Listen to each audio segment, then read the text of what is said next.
Hello बच्चों, आप सभी लोगों को सुप्रभात। आज मैं हिंदी भाषा और व्याकरण से संबंधित विषयों को प्रारंभ करने जा रहा हूँ। सबसे पहले हम भाषा के बारे में बात करेंगे, उसके बाद भाषा की कुछ मुख्य बिंदु हैं उस पर बात करेंगे। तत्पश्चात भाषा की विशेषताएं, मौखिक लिखित भाषा का महत्व और अन्य चीज़ों पे जैसे लिपि, उच्चारण स्थान, इन सभी के बारे में हम अध्ययन करेंगे। तो सबसे पहले हम भाषा के बारे में बात करना चाहेंगे। भाषा हिंदी व्याकरण का प्रथम अध्याय है और यहीं से हिंदी व्याकरण की शुरुआत होती है, इसलिए भाषा के बारे में जानना बहुत ही आवश्यक है। भाषा मनुष्य के विचारों की अभिव्यक्ति का सबसे सरल, व्यापक माध्यम है। भाषा अभिव्यक्ति के 3 माध्यम होते हैं। पहला मौखिक, दूसरा लिखित और तीसरा सांकेतिक। चूंकि सांकेतिक भाषा संकेतों और चिन्हों के माध्यम से व्यक्त किए जाते हैं, इसलिए सही मायने में इन्हें भाषा नहीं कहा जा सकता। अतः भाषा भाव व विचारों को प्रकट करने वाले उन ध्वनि संकेतों को कहते हैं जो मानव मुख से निकलते हो, उसी को हम भाषा कहते हैं। इसके बाद भाषा की मुख्य बिंदु क्या क्या है, सबसे पहले हम इसके बारे में विचार करेंगे, इसके बारे में देखेंगे। तो मैं ये कहना चाहूंगा कि यदि आप इसको लिख सकते हो तो लिखें, क्योंकि बहुत ही महत्वपूर्ण है और आपके परीक्षा में भी संभवतः ये पूछे जा सकते हैं।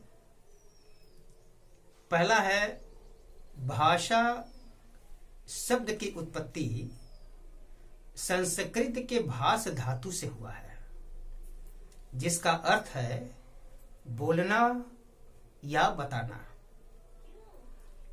भाषा का मूल रूप मौखिक है। तीसरी बात यह है कि भाषा के लिखित रूप की आधारभूत इकाई वर्ण है। हिंदी, मराठी, नेपाली, कोंकणी, संस्कृत की लिपि देवनागरी है। अंग्रेजी भाषा की लिपि रोमन है। पंजाबी की गुरुमुखी है। उर्दू की फारसी है।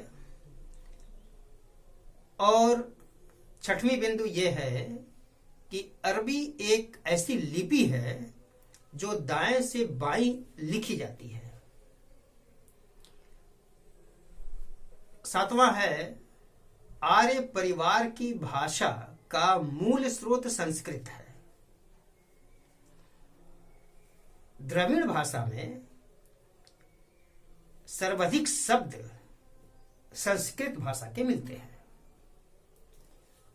खड़ी बोली का प्राचीनतम रूप 2री शताब्दी से उपलब्ध होता है और विश्व में लगभग 3000 भाषाओं का प्रयोग किया जाता है। इसके पश्चात हम देखते हैं कि विश्व में लगभग कुल 12 भाषा परिवार हैं। वैज्ञानिक लिपि का नाम देवनागरी लिपि है। कभी कभी प्रश्न में पूछा जा सकता है कि वैज्ञानिक लिपि कौन सी है, तो आप इसका जवाब लिख सकते हैं, उसका उत्तर लिख सकते हैं कि वैज्ञानिक लिपि देवनागरी लिपि है। आगे बढ़ते हैं। सूरदास के द्वारा रचित सूरसागर ब्रज भाषा में है। आधुनिक काल में खड़ी बोली को प्रतिष्ठित करने वाले कवि का नाम अयोध्या सिंह उपाध्याय हरिऔध है। अगली पंक्ति पे चलते हैं, अगले बिंदु पे चलते हैं। विद्यापति का नाम आपने सुना होगा। इनको मैथिली कोकिला कहते हैं या मैथिली कोकिल कहा जाता है, क्योंकि इन्होंने मिथिला भाषा में ही अपनी रचनाओं को किया है। काव्य भाषा के रूप में मैथिली को विद्यापति ने ही चरम उत्कर्ष पे पहुंचाया है। ब्रज और अवधी ये दो भाषाएं मध्यकाल की भाषा है। हिंदी को भारत संघ की राजभाषा के रूप में 14 सितंबर 1949 को स्वीकार किया गया था, 14 नवंबर 1949। अगली बिंदु है दक्षिणी हिंदी का विकास तमिलनाडु और कर्नाटक में हुआ।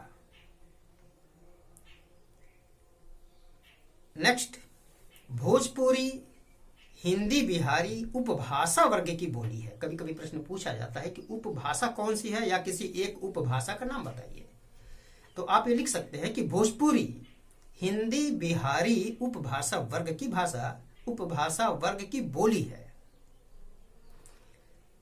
खड़ी बोली का साहित्यिक भाषा के रूप में सबसे अधिक विकास 12वीं और 13वीं शताब्दी में हुआ।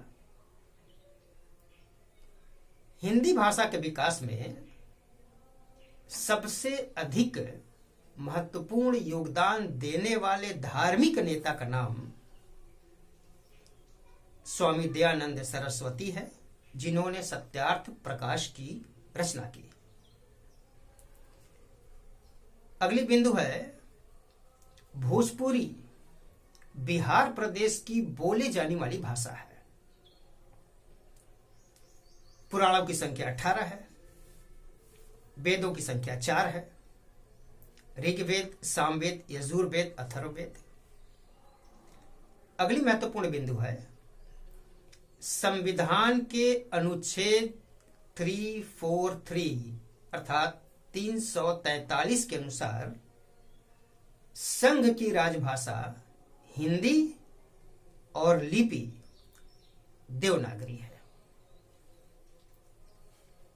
अगली बिंदु है हिंदी को भारत संघ की राजभाषा के अलावा उत्तर प्रदेश, बिहार, मध्य प्रदेश, राजस्थान, हरियाणा, हिमाचल प्रदेश, दिल्ली और केंद्र शासित प्रदेश अंडमान निकोबार की भी राजभाषा हिंदी को ही स्वीकार किया गया है।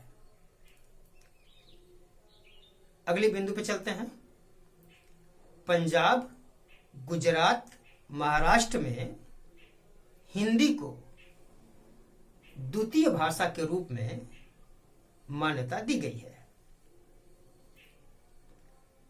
14वीं शताब्दी के प्रारंभ में अमीर खुसरो ने पहली बार हिंदी खड़ी बोली में पहेलियां और मुकरियों की रचना की थी। आज की ये महत्वपूर्ण बिंदु है जिस पर हमने आपसे कुछ चर्चाएं की। अब अगले समय में हम इसके बारे में पूरा गहराई तक पढ़ेंगे। आशा करते हैं कि आप इसका लाभ उठाएंगे और परीक्षा में अच्छे अंक प्राप्त करेंगे। धन्यवाद।